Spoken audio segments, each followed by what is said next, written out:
ago in England in 1592, there begins our tale, and all of it is true. Through all of London bubonic plague did spread, covering folk in weeping sores and leaving thousands dead. From towns and cities, doctors they did flee, leaving their patients to die in misery. But one brave doctor stayed when all the cowards fled, might not have been because he was too sick to leave his bed. Alas, 'tis my final hour. I will surely die. I am too far gone to recover, and for the plague there is no cure. Unless a cure might be found in the stars.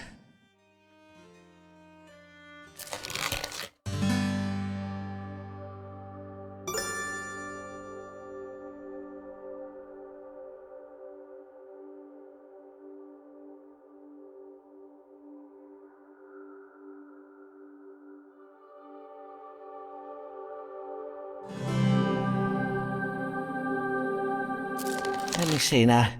According to the stars, the way to cure the plague is to treat the fever it provokes. Oh, can it be true? Might a disease so monstrous as the plague be cured by treating it as if it were an exceeding bad fever? Then I must use powerful herbs to bring the fever to crisis and break it. Let me see now. Angelica and dandelion for heat, borage to provoke sweating, infuse them in wine, strain and distill the mixture to produce a most powerful strong water.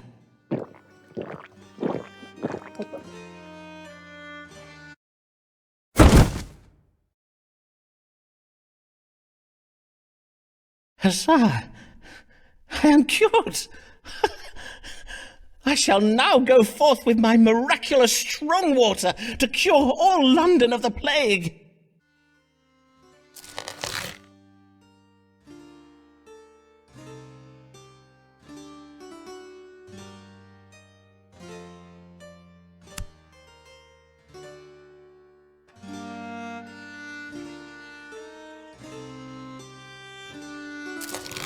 Foreman made a plague cure and used it on himself, then left his house to restore London's true health. Huzzah! Huzzah! Huzzah! Huzzah! Huzzah! Huzzah! Huzzah! Huzzah! Simon Foreman, he cured us of the plague. 'Tis through some details A little vague, but we know he used astrology and doses of strong water. So what if he be not a proper licensed doctor? Here comes a lady queer and a little warily. Her name is Avis Allen. What can her trouble be? God give you good day, madam. How may I... Are you Mr. Foreman? Mr. Simon Foreman, the doctor? Aye, madam, I am indeed Dr. Simon Foreman. I bid you welcome to my consulting chambers. Mistress... Allen, Mistress Avis Allen of Lambeth. Pray tell me your age, if you please, madam. I am 33 years of age. And how might I do you service this day, Mr. Allen?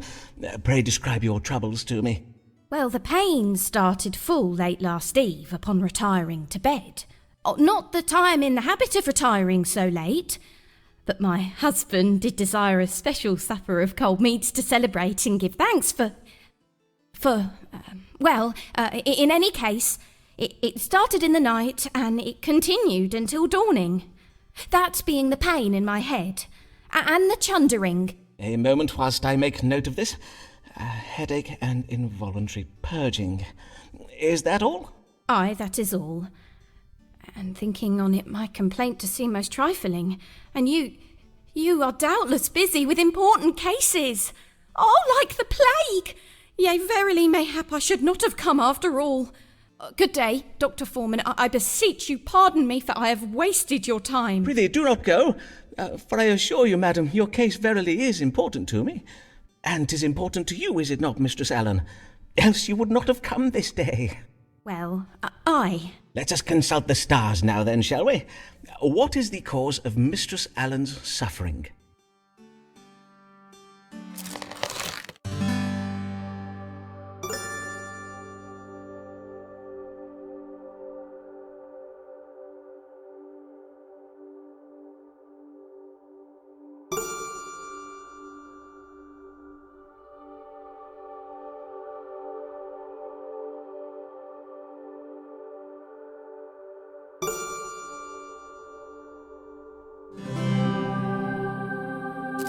You are with child, Mistress Allen.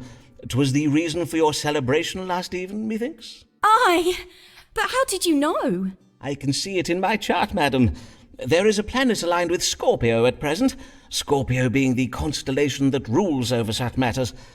Pray tell, how long has it been since your monthly courses? It has been 14 weeks since my courses, and yesterday I did feel the child quicken. So, indeed, 'twas the cause for our celebration, as you say. For I have been with child before, you see, but 'tis never. And Mr. Allen and I do pray this one will be born alive. There, dear lady. The presence of the planet Mercury in my chart does suggest you suffer from anxious passions on account of your condition, and given your ill-favoured history, I warrant 'twas the twin burdens of hope and fear that provoked your troubles last even. Oh, I see. Pray take this flask of wine, madam. It has been infused with cloves, ginger root, and cinnamon. Drink of it each morning, and you should soon feel much improved. Verily, I will do as you advise. I thank ye heartily, sir. Fare you well, Dr. Foreman. Fare you well, Mistress Allen.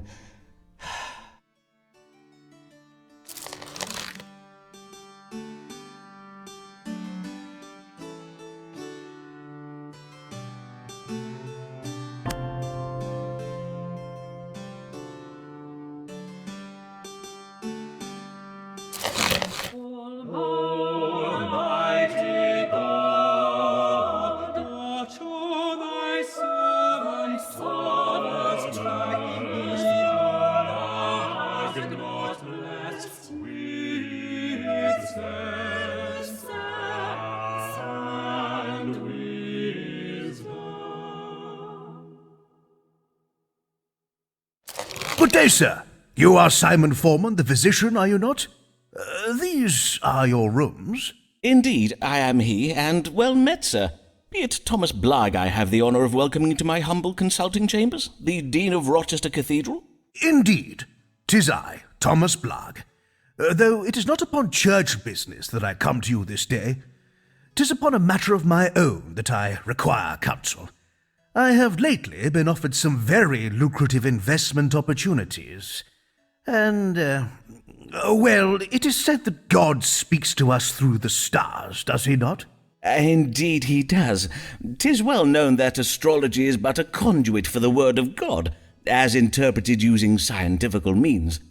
And now, these investments of which you speak, pray tell of them, if you please. 2 merchant ships will shortly set sail on very lucrative trading expeditions.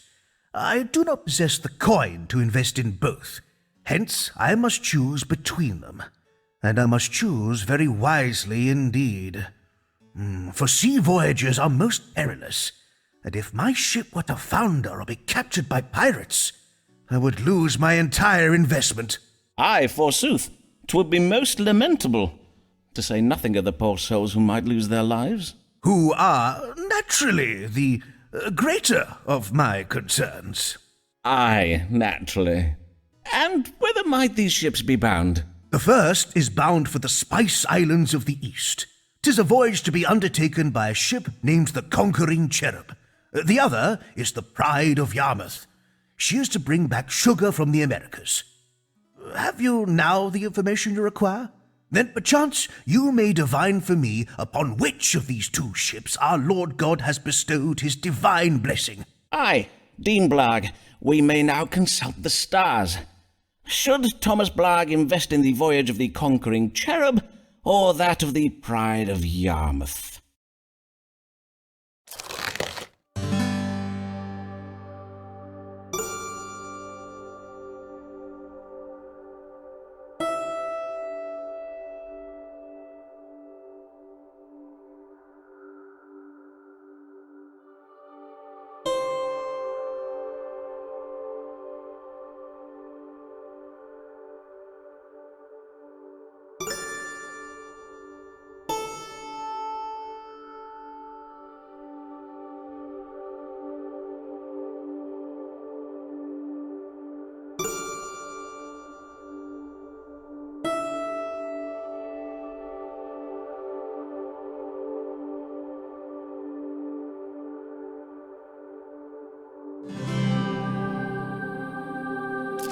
First, I must advise you that your investment will bring about a change in fortune for you. I should hope so. Indeed, it is the reason for my desire to make such an investment. But in which ship? You must invest in the Bride of Yarmouth. The Bride of Yarmouth? The bride? But how on earth? Allow me to explain, Dean Blagg. In the house of marriage, we see the planet Venus, which does represent femininity. And what is the feminine element of a wedding? 'Tis the bride. Ergo, the Bride of Yarmouth. Do you now see? I assure you, my logic is most sound. Doubtless it is, though 'tis of no use to me, for I said nothing of a ship called the Bride of Yarmouth. 'Twas the Pride of Yarmouth. Pride, with a P. Ah, verily. But I... Oh, tush, Dr. Foreman. I will not judge you harshly, for in truth I too do oft find myself thus befuddled. We elder gentlemen cannot expect to be as sharp as once we were, can we? Sir, I hardly think we're of the same age. Prithee, sirrah, as much as I would love to bide and discourse with you, it is almost time for my afternoon nap. Mayhap you would benefit from one also. Good day, Dr. Foreman, and keep ye well.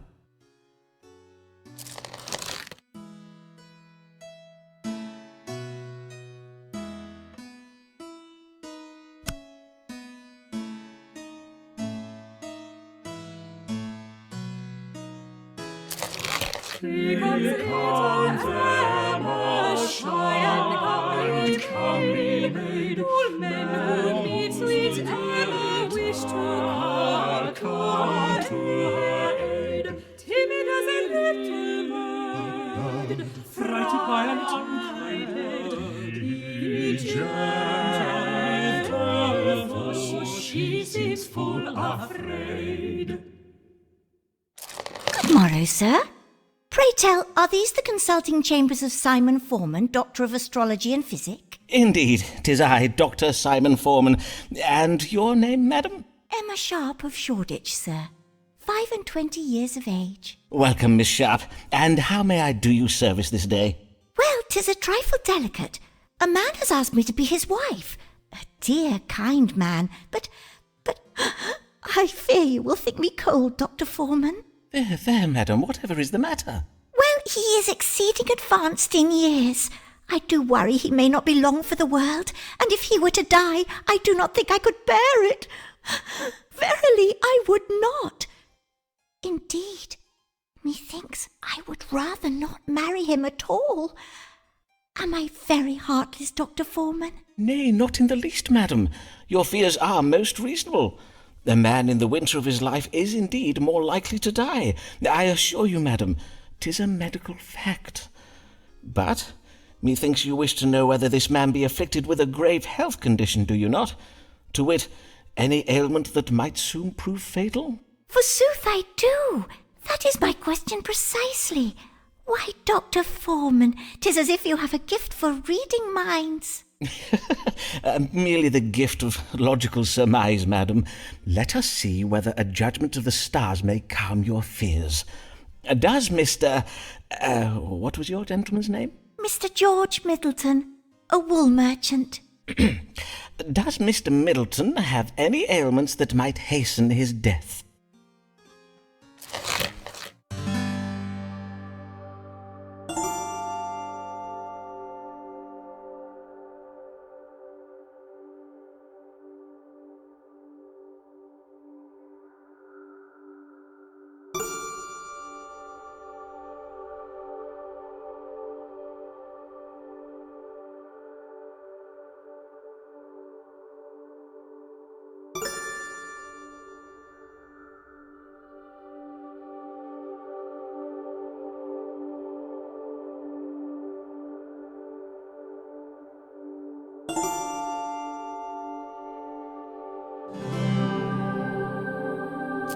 I am full sorry, madam, but the stars give heavy news.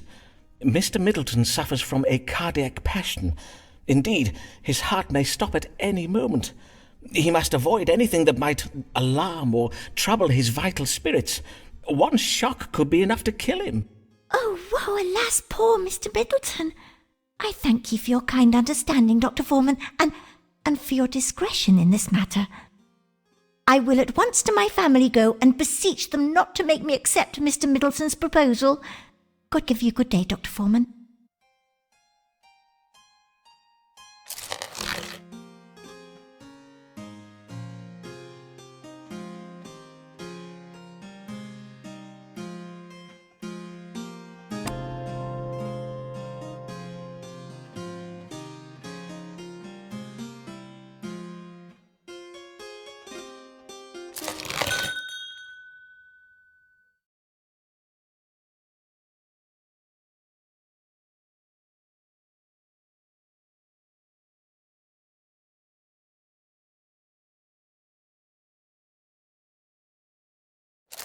A-murdering would those doctors come. A-murdering those doctors come.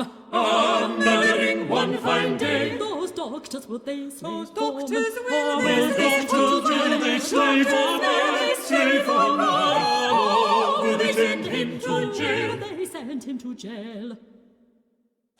What is the meaning of this warning being put about by the College of Physicians? Do they mean to do me harm? It is true that I do not have a medical license. What am I to do? Mayhap the stars will advise me.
I see.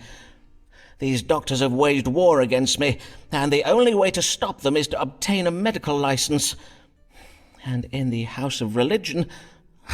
Ah, yes, a reminder that the Archbishop has the power to grant such licenses. Mayhap I will one day find a way to petition him for one. In the meantime, I must serve my querents well, for if I do, they will doubtless favour me with letters of recommendation I can use to petition the University of Cambridge to grant me a licence.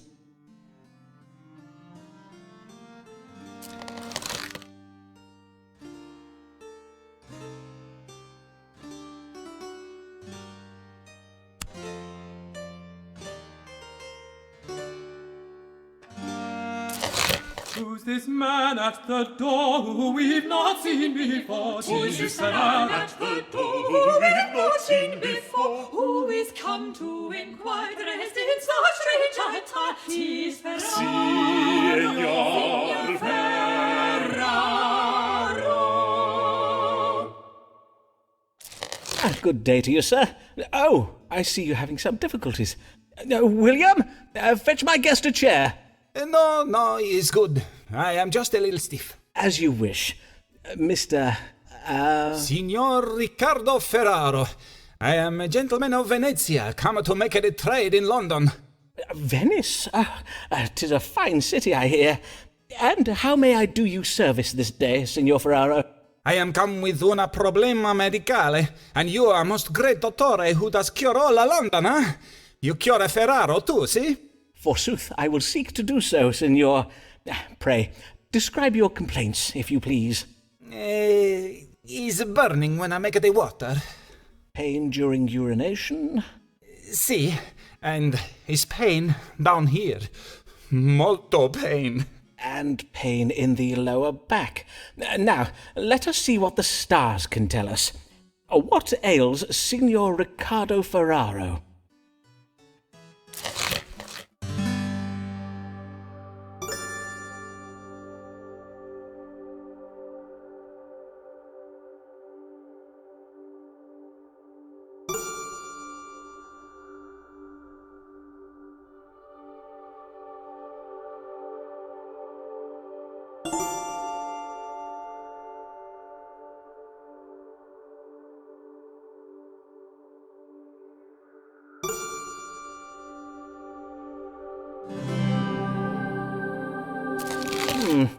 "'Tis a case of stones in the kidney, I regret to say. But worry not, Signor. I will give you an ounce of my strong water to dislodge them. Drink this entire flask when you rise at dawn tomorrow. You may then expect to evacuate the stones by way of your privy member within just a few hours." Ah, your famous strong water. This water 'tis said to cure the plague, eh? I thank you, Signor Foreman. And now Ricardo Ferraro bids you good day.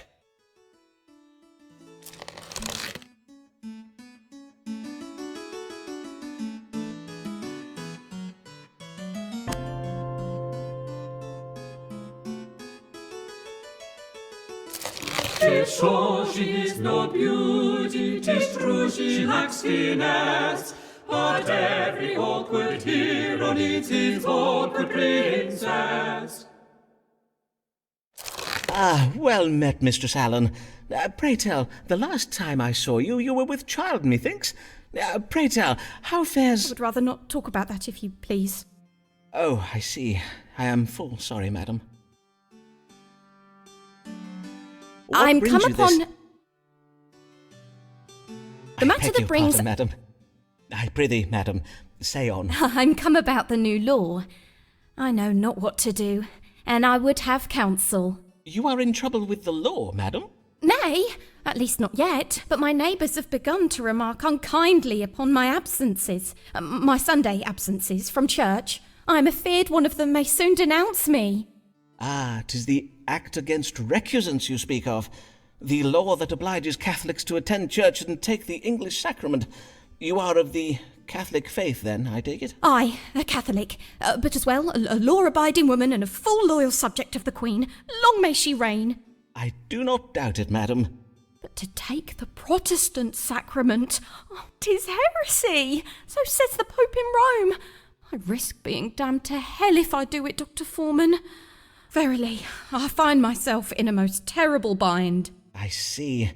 Damned if you do, yet condemned if you do not. A cruel bind indeed. Well, let us see if the stars may untangle it for us.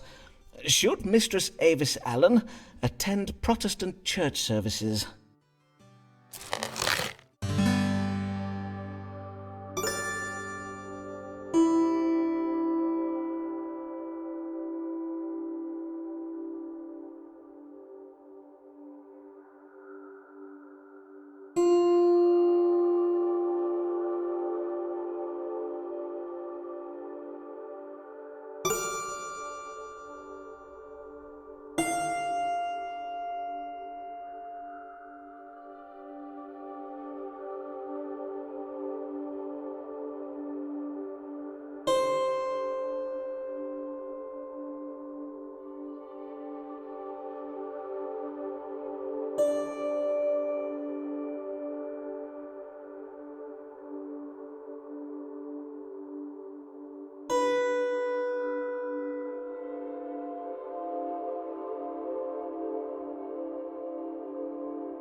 I fear the stars confirm your fears. You must attend church every Sunday, lest you risk being prosecuted for being a recusant. Oh, but then what of my soul, Dr. Foreman?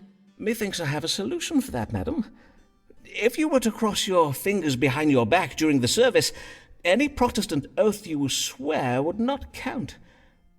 Of course, you must be sure to stand at the back of the church while doing so, so that only God may see, and no one else. Forsooth, what an ingenious notion! Oh, Dr. Foreman, you have saved me. You are so wise, sir. 'Tis so. Verily, 'tis most admirable. But, dear lady, 'tis you who is to be admired. The strength of resolve, your devotion to your faith, and your... Madam, would you care to see my collection of Venetian glassware? I think I would.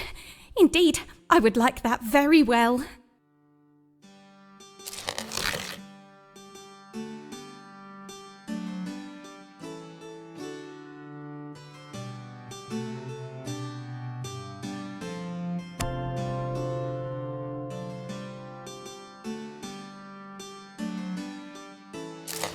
Here comes a beauty dark as night.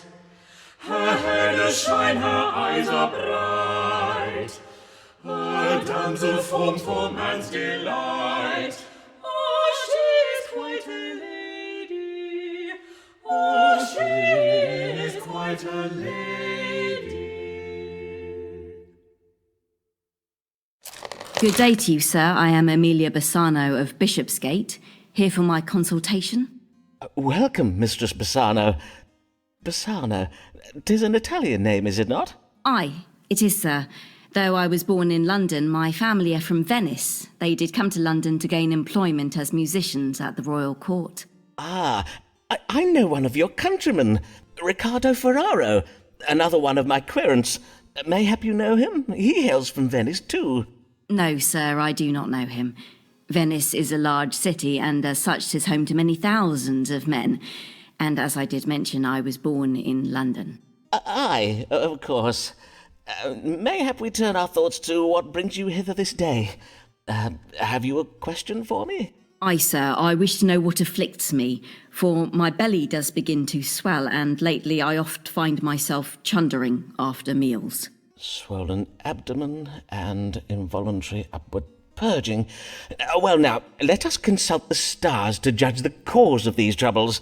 What is ailing Mistress Amelia Bassano?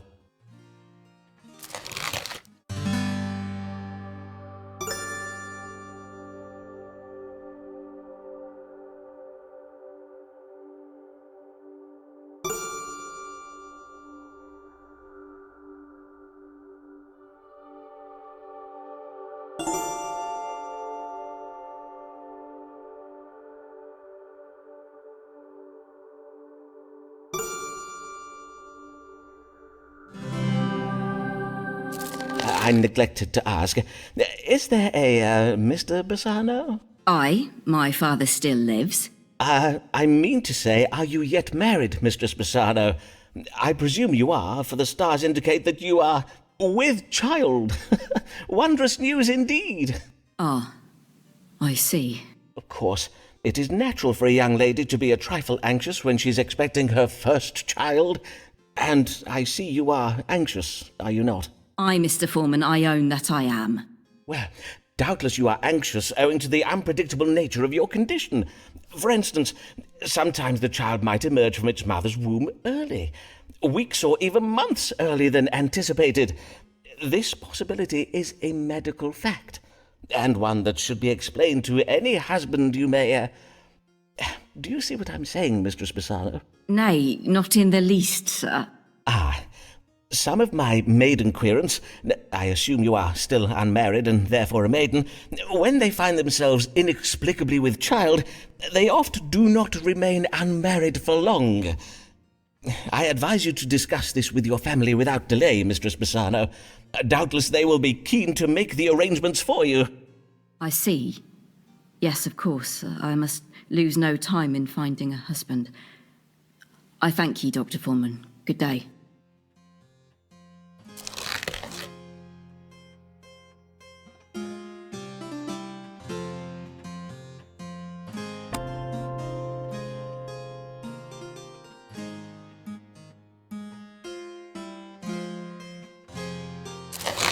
Mary Payne is frightened when she spies a looking glass, for 'tis a portal out through whence the gates of hell do blast. a deadly and foul wind that comes direct from Satan's paw. La la la la la la la.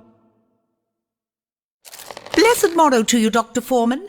I am Mary Payne of 4th Street in Lambeth. I'm come to seek your counsel about my neighbours. Good morrow, Mistress Payne, and well met.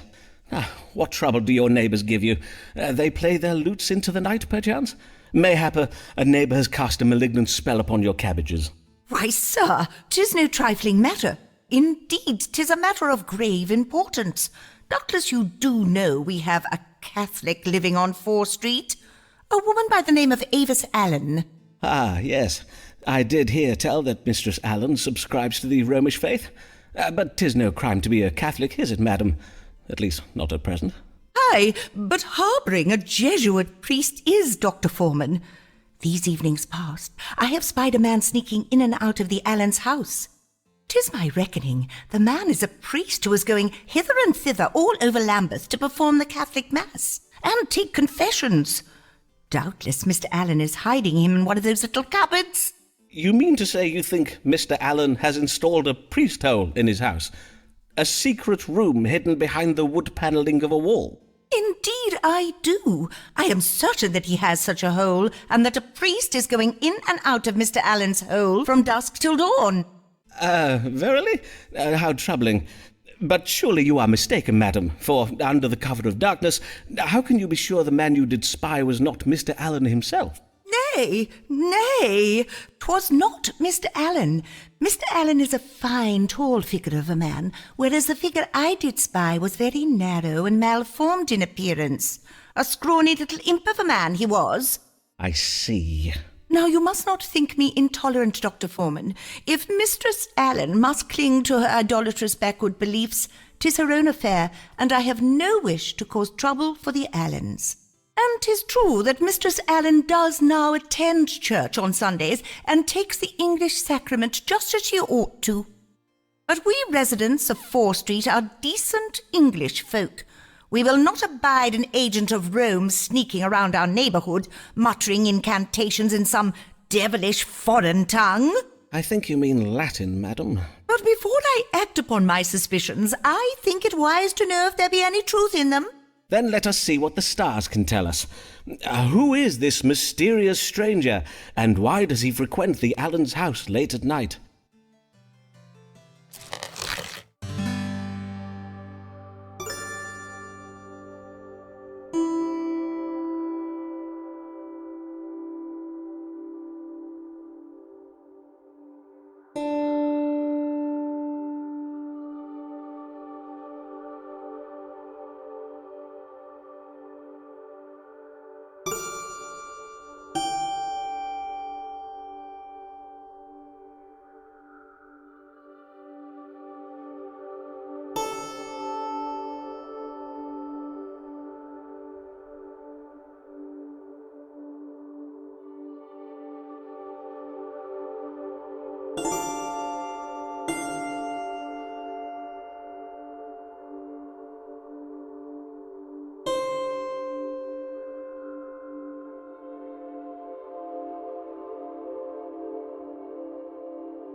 The man you saw prowling around the Allens' house is no priest. He is a thief, come at night to steal silver plate and candlesticks. 'Tis a mere robber I saw. On my honour, that is well to hear. Still, something must be done about it. I will rouse the menfolk of 4th Street and have them patrol our street each night until this sneak thief is apprehended. Ah, is that truly necessary, madam? Be there not more... Pleasant day, Dr. Foreman.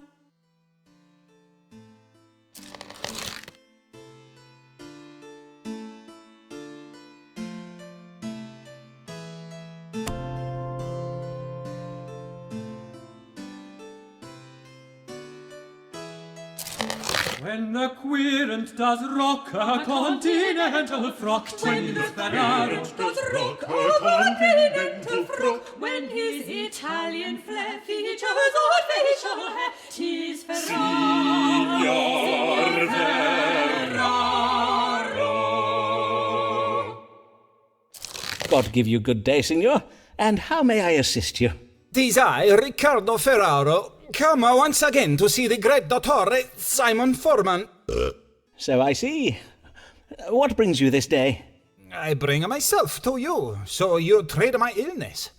'Tis very grave. And, what might this illness be? Perchance we might start with your complaints. First problem is the laughter that cannot be controlled. Uncontrollable laughter, you say? I see. Anything else? Next problem, the dancing that cannot be controlled. Uncontrollable dancing. And yet, you do not appear to be dancing at present. What can I say? 'Tis uncontrollable dancing. I cannot control when I dance. Nay, 'tis a fair point. Doubtless my disease, whatever it may be, is very rare and very difficult to diagnose. But of course, if it be beyond your medical understanding... Let me assure you, Signor, that whatever is said of us on the continent, the learning of we English doctors is unparalleled. There is no better medical care to be had than in London. Now, let us see whether the stars may tell us something of your unusual and troubling illness.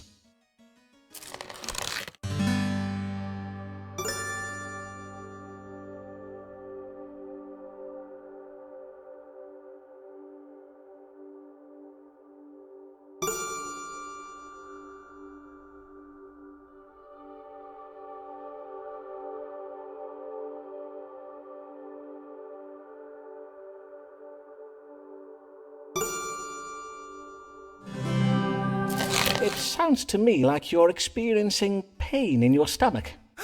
But how did you know this? Indeed, methinks you are stricken with a bout of colic. Most doctors do advise upward purging, but I have found the dog cure more efficacious in cases of colic. The dog cure? Aye. First you must find a dog lying idle on the ground. On any street in London you will find such a creature. Then you must kick the dog away, lower your breeches, and then make water upon the spot where the dog did lie. If you say so, Signor Foreman. If we were not on English soil, of course, I would have said you were bitten by a tarantula. But there be no such spiders in England. Our weather is much too cold for them. Indeed, only an overqualified quack who draws his medical knowledge from books alone would think such a diagnosis appropriate in this case. Indeed, most ludicrous. And in truth, the laughing and dancing you are troubled with may doubtless be attributed to your hot-blooded Latin temperament. Doubtless you speak true, eh? 'Tis but a symptom of my hot Venetian blood. Ricardo Ferraro bids you good day.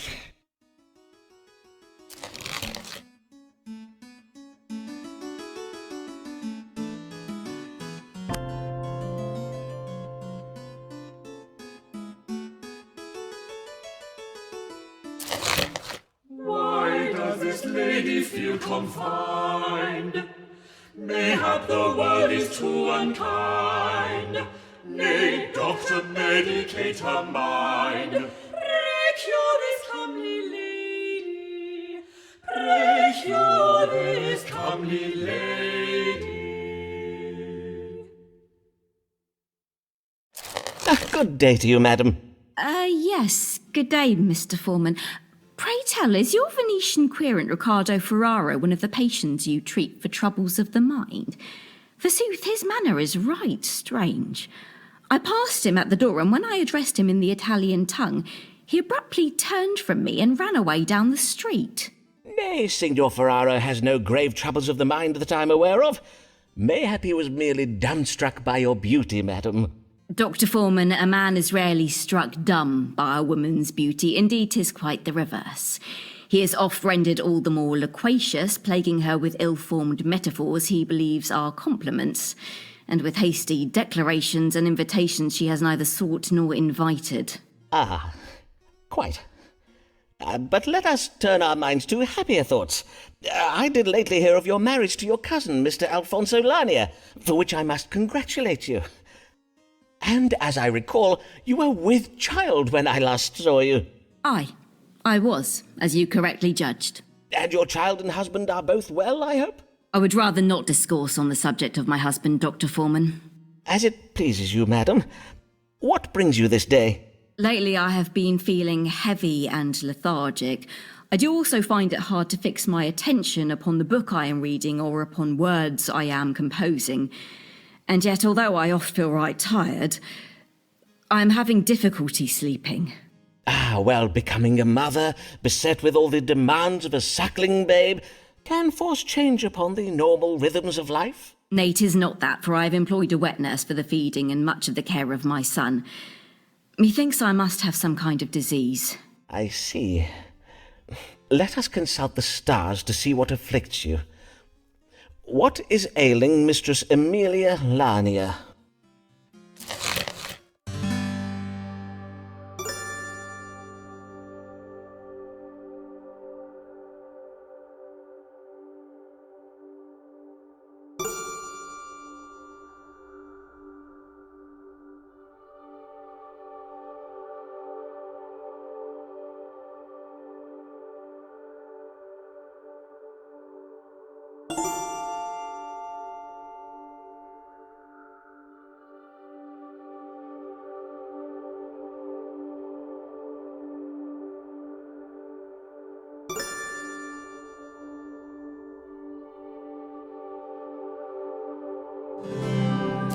Mistress Lanier, the stars indicate that your suffering is occasioned by melancholy, or, in other words, black bile. I see. And what treatment can you give me for it? Before we speak of treating your condition, madam, I think it wise we determine what has provoked it. You did express a desire not to speak of your husband, and I cannot help but think that such a reluctance reveals where the source of your troubles might lie, to wit, within your marriage. Would I be right in thinking this? I do not wish to cause you distress, madam, but as a doctor, I do feel I must press you in case it is relevant to your troubles. My marriage is not a happy one, Dr. Foreman. Mr. Lanier and I do not agree on matters of money and strong drink. I see. And what are your opinions on these subjects? That he spends all our money on strong drink. He disagrees. And your husband cannot be brought around to see your point of view, nor you his, I presume. Well, the marital discord provoked by strong differences of opinion can oft engender melancholy in a wife. Until the matter is resolved between you, you may take a syrup of roses and chicory. Drink of it each day, and it will serve to reinvigorate your vital spirits. I will also have my manservant William bleed you of some of that excess bile. I thank ye, Dr. Foreman. William, come hither and bleed Mistress Lanier.